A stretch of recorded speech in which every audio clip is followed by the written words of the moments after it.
A Public Health England, PHE, uma agência do Serviço de Saúde da Inglaterra, realizou uma experiência para comparar efeitos do produto, também chamado de e-cigarette, SG, e-cigarette a vapor, entre outros nomes, com os dos cigarros tradicionais, comburintes.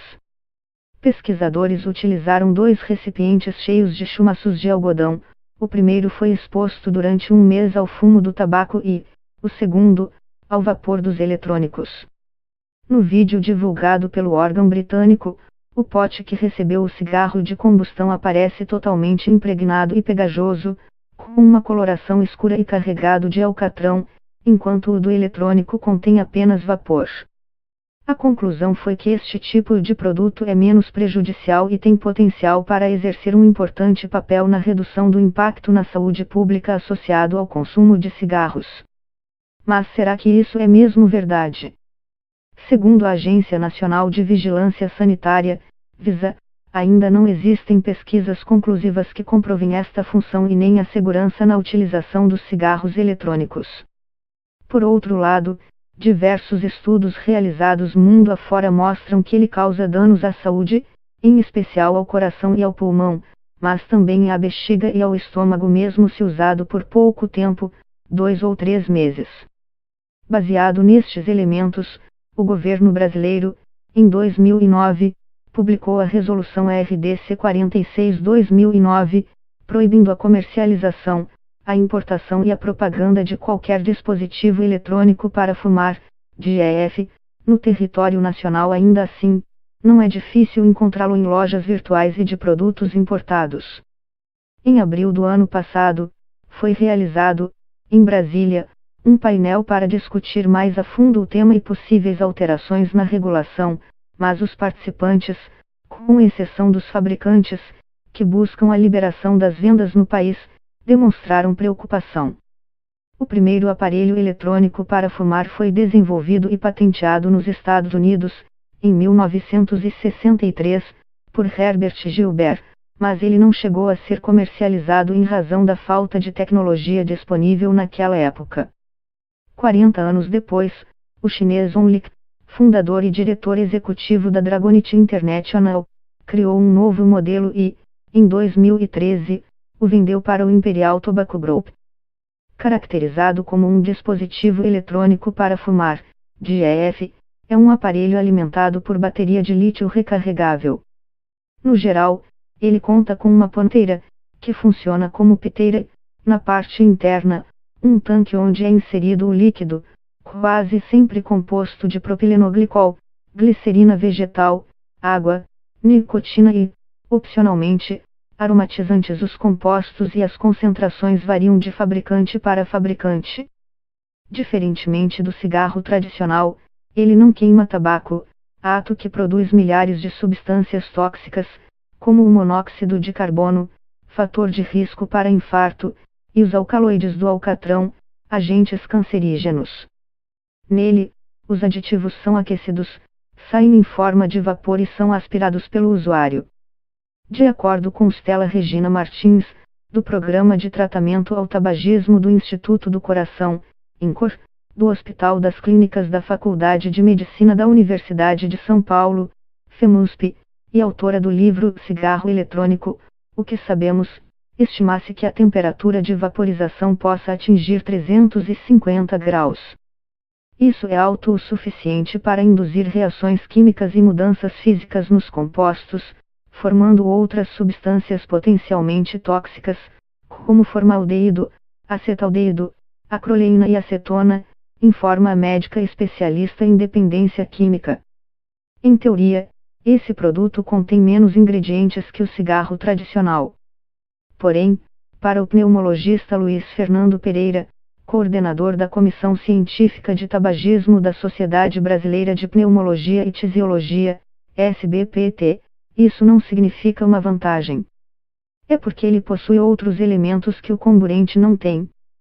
Na realidade, ainda não temos conhecimento de tudo o que o compõe, até porque não existe um padrão entre os produtores. Outra questão preocupante é que alguns modelos dispõem de uma quantidade maior de nicotina, e, apesar de ela não causar câncer, é o que vicia, relata o médico. O que podemos garantir é que este produto não é desprovido de malefícios. Mesmo não queimando o tabaco, ele tem substâncias nocivas. Ainda não temos como saber quais são as consequências de longo prazo e, infelizmente, teremos de esperar de 20 a 30 anos para isso, enfatiza Martins. Uma questão que tem preocupado diversos países é que os DEFS, atualmente na quarta geração, e com aparência cada vez mais dissociada do cigarro comburente, têm um grande apelo entre os jovens, por dois motivos: a opção de poder lhe conferir sabor e toda a tecnologia que eles recebem. Existem no mercado modelos parecidos com pendrives e recarregáveis via USB. Tudo isso tem sido um chamariz para os adolescentes. Muitos que nunca tinham fumado um cigarro na vida, agora fumam o eletrônico, e vários fumam os dois, o que é ainda pior, afirma Pereira. Nos Estados Unidos, a Food Drug Administration, FDA, Agência Local de Controle e Regulamentação de Alimentos e Remédios, declarou recentemente que o uso destes dispositivos entre os jovens atingiu proporções epidêmicas.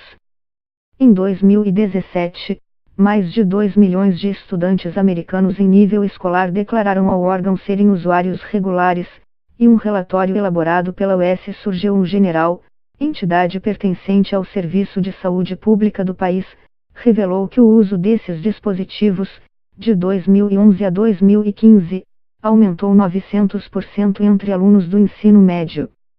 No Brasil, a situação ainda não é tão grave, mas pode se tornar, avalia Pereira. Stella, do INCOR, concorda: os nossos jovens estão mais protegidos do que os americanos e, para que se mantenham assim, é preciso que o cigarro eletrônico continue proibido. Somos um país reconhecido internacionalmente por nossa exitosa política de combate ao tabagismo e não podemos abrir mão disso liberando a venda. Pesquisa publicada na revista científica britânica The Lancet mostra que o Brasil ocupa o 8º lugar no ranking de número absoluto de fumantes. São 7,1 milhões de mulheres e 11,1 milhões de homens. Apesar dos altos números, a boa notícia é que a porcentagem de quem fuma diariamente caiu entre 1990 e 2015, passou de 29% para 12% entre os homens e de 19% para 8% entre as mulheres. Pela pesquisa de vigilância de fatores de risco e proteção para doenças crônicas por inquérito telefônico, Vigitel, do Ministério da Saúde, houve redução de 36% na prevalência de fumantes no país, indo de 15,7% em 2006 para 10,1% em 2017 e em 2016 eram 10,2%. O Ministério da Saúde informa que isso é resultado de uma série de ações desenvolvidas pelo governo federal. Dentre elas, destaca a política de preços mínimos e a legislação antifumo, que proibiu o consumo de cigarros, cigarrilhas, charutos, cachimbos e outros produtos fumígenos, derivados ou não do tabaco, em locais de uso coletivo, públicos ou privados, mesmo que o ambiente esteja só parcialmente fechado por uma parede, divisória, teto ou toldo. Fumar cigarro envolve riscos. O dependente de nicotina expõe-se a mais de 3.000 substâncias presentes no fumo não queimado e mais de 4.000 na fumaça do tabaco, e suas defesas ficam enfraquecidas, favorecendo várias doenças, com destaque para as pulmonares, as cardiovasculares e as oncológicas, e sendo um agravante para o controle de problemas pré-existentes. Pereira, da SBPT, explica que a gravidade e o risco de surgimento das enfermidades estão relacionados a 3 fatores: tempo de vício, quantidade de cigarros consumidos e genética. Fumar até 4 cigarros por dia já aumenta as chances de desenvolver alguma patologia relacionada. E o fumante, seja ele homem ou mulher, vive, em média, 10 anos menos do que o não fumante. Para quem deseja largar o tabagismo, o Sistema Único de Saúde, SUS, oferece tratamento gratuito. Mais informações podem ser obtidas nos centros ou postos de saúde e na Secretaria de Saúde do município de residência.